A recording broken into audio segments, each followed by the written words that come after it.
Perkenalkan, nama saya Rusipela dari Prodi Bimbingan Konseling, kelas B pagi, mata kuliah Dasar-Dasar Bimbingan Konseling.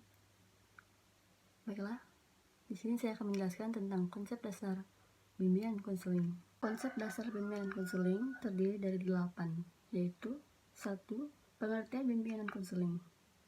Bimbingan konseling adalah proses interaksi antara konselor dan konseling, baik secara langsung maupun tidak langsung, dalam rangka untuk membantu konseling agar dapat mengembangkan potensi dirinya ataupun memecahkan permasalahan yang dialaminya. Yang kedua yaitu keterkaitan antara bimbingan dan konseling.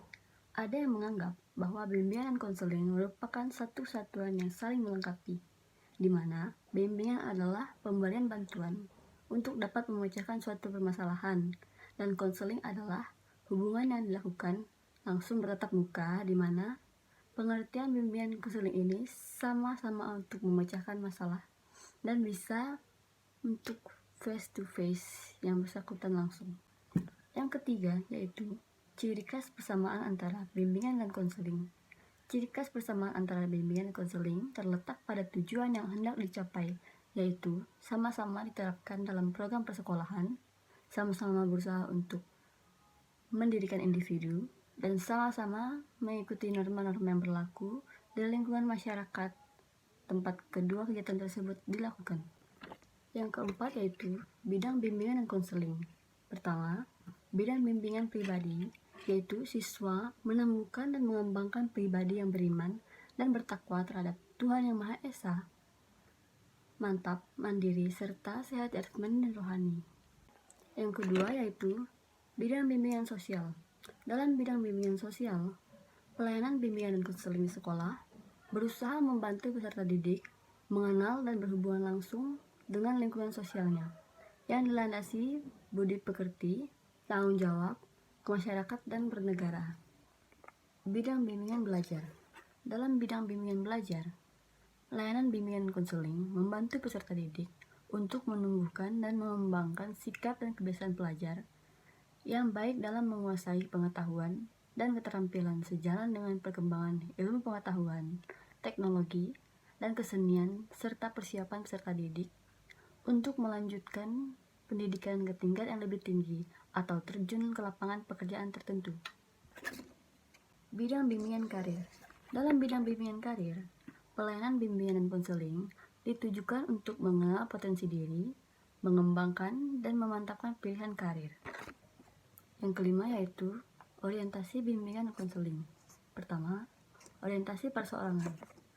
Orientasi perseorangan bimbingan konseling menghendaki agar konselor menitik beratkan pandangan pada siswa secara individu. Kedua, orientasi perkembangan.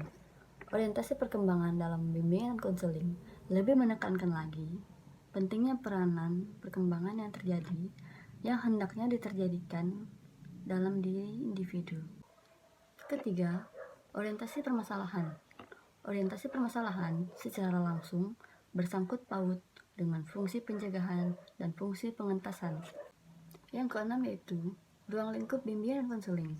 Ruang lingkup adalah suatu batasan yang memudahkan dilaksanakannya penelitian agar lebih efektif dan efisien untuk memisahkan aspek tertentu pada suatu objek. Ruang lingkup pelayanan dibagi menjadi dua, yaitu pelayanan di sekolah dan pelayanan di luar sekolah. Dalam sekolah, terdapat sejumlah bidang pelayanan bimbingan dan konseling yang mempunyai kedudukan dan peranan khusus, yaitu 1. Bidang kurikulum dan pengajaran meliputi semua bentuk pengembangan kurikulum dan pelaksanaan pengajaran, yaitu penyampaian dan pengembangan pengetahuan, keterampilan, sikap, dan kemampuan berkomunikasi di peserta didik. Kedua, bidang administrasi dan kepemimpinan, yaitu bidang yang meliputi berbagai fungsi berkenaan dengan tanggung jawab dan pengambilan kebijaksanaan, serta bentuk-bentuk pengeluaran dan administrasi sekolah seperti perencanaan, pembiayaan, pengembangan staf, prasarana dan sarana, serta pengawasan.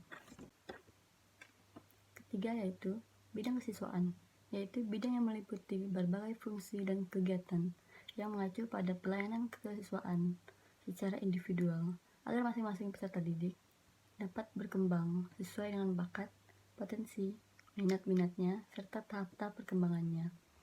Yang keenam yaitu kedudukan bimbingan konseling dalam pendidikan. Bimbingan konseling sangat penting perannya dalam sistem pendidikan karena bimbingan konseling merupakan suatu kegiatan, bantuan, dan tuntutan yang diberikan kepada individu pada umumnya dan siswa pada khususnya di sekolah dalam rangka meningkatkan mutu pada pendidikan itu sendiri adalah merupakan usaha yang berfungsi mengembangkan kepribadian dan potensinya. Yang ketujuh yaitu latar belakang perlunya bimbingan konseling. Seiring perkembangan zaman, problematika peserta didik semakin beragam. Jalan pikir mereka menjadi terbagi antara masalah di luar sekolah dan di dalam sekolah. Kedelapan yaitu berbagai saran persepsi mengenai bimbingan konseling. Yang pertama, konselor dianggap sebagai polisi sekolah. Konselor ditugaskan mencari siswa yang bersalah dan diberi wewenang untuk mengambil tindakan bagi siswa yang melanggar peraturan tersebut.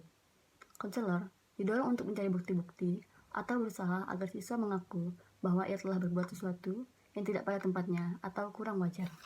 Kedua, bimbingan konseling dianggap semata-mata sebagai proses pemberian nasihat. Layanan bimbingan konseling menyangkut seluruh kepentingan klien dalam rangka pengembangan pribadi klien secara optimal.